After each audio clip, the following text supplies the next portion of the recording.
Canada's long-awaited body to tackle foreign interference has come into effect. Anton Boegman has been named the country's first ever Foreign Influence Transparency Commissioner.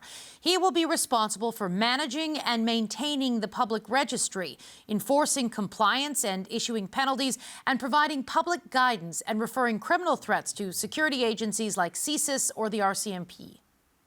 Commissioner Boegman joins me now. Thank you very much for your time today.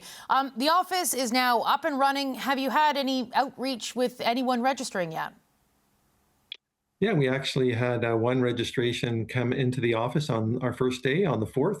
And that's currently with the team to review that registration, make sure it complies with the regulations. So I know at least one has come in, but there is a time lag built into the legislation. So any existing arrangements must be registered within 60 days of the coming into force. So that's by October 3rd.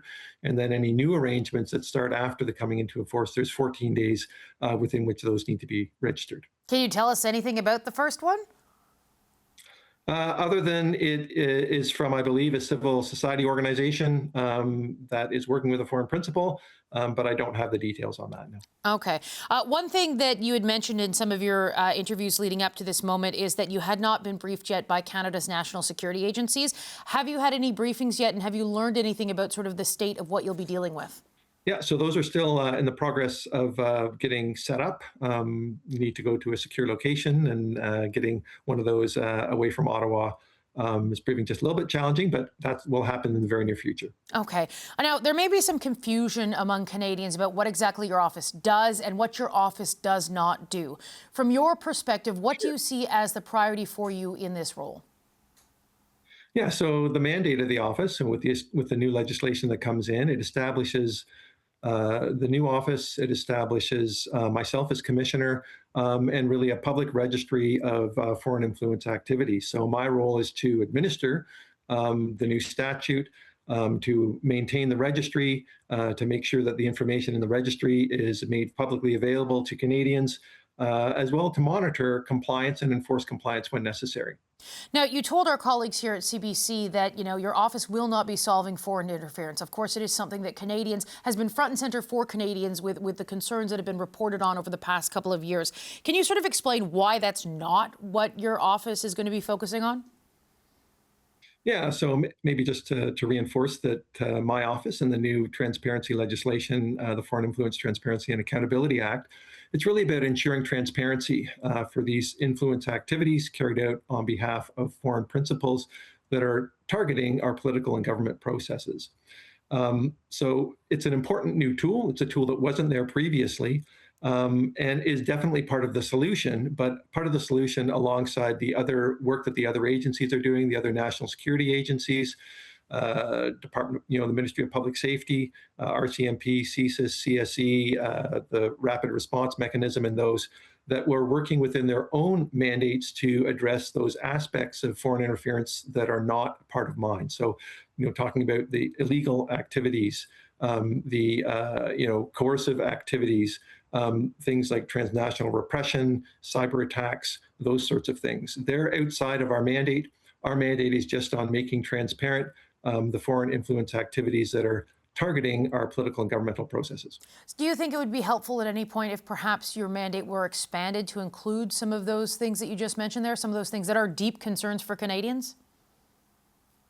As this is just launching, I'm hesitant to make any comments on that at this point in time, but certainly what I do see as part of my role, and what I've done in previous roles when I was Chief Electoral Officer in British Columbia, is I do watch very closely how the legislation is implemented, what the impacts are, and understanding how that is being put in place so that I can make recommendations to parliamentarians if I think that any changes need to be made around the act, around the regulations, and around the mandate. How are you going to assess when something sort of crosses a line and is worth the attention of national policing agencies or intelligence agencies in Canada? What tools do you have to sort of assess whether it's something for you to be dealing with or something for, law enforcement to be dealing with? Yeah, so we're part of the national intelligence community. We're part of the national security community. We have MOUs currently, with the RCMP and CSIS to enable exchange of information joint activities where necessary.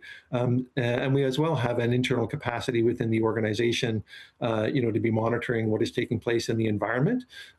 So part of that is understanding what mandates are in place, understanding the levers that the other agencies have, and knowing how those fit into our mandate. So we'll be able to, if we come across something that obviously is outside of our mandate, but does fall under the legislation of the other agencies, we'll be able to pass that on to them. Your office has the ability to impose fines on anyone found to be sort of violating violating the law here.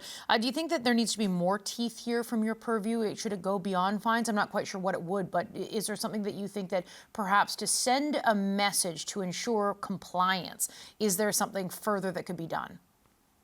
Yeah, I mean, certainly enforcing compliance with the new laws and the new requirements is an important aspect of maintaining deterrence against, kind of covert foreign influence activities. Right now, of course, the compliance mechanism and the enforcement mechanisms haven't been tested. There's a wide range of administrative penalties that we will be administering, from $250 to $1 million in terms of a fine. And of course, then becomes that any violation will be public, so there will be a naming and shaming component to that. But the Act also establishes offenses on the criminal side for perhaps more serious offenses, perhaps if someone was deliberately obstructing the work of the Commission. And in that case, the RCMP can enforce those, and that includes jail time up to 5 years and fines of up to $5 million. So there is teeth in the legislation. As I mentioned before, I'll be watching how this works, and I do have the ability to, to write reports to parliamentarians with any recommendations for change. Okay, so you report to Parliament, as you just mentioned there.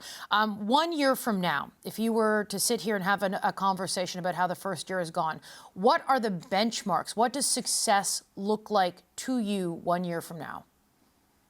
Yeah, so I think success one is going to be that the office and these requirements are well understood by Canadians, by businesses that may be, working with foreign principals, by civil society groups, by academia, by the media, by parliamentarians, legislators, public office holders at all levels. I think that's going to be really important. I think also that that there are registries in the register, that individuals and organizations who are carrying out this activity are making these activities transparent when they're impacting political and government processes in Canada. Transparency, it's one of the most effective tools I think that we have to help build resilience against foreign interference, to help maintain trust in democratic institutions.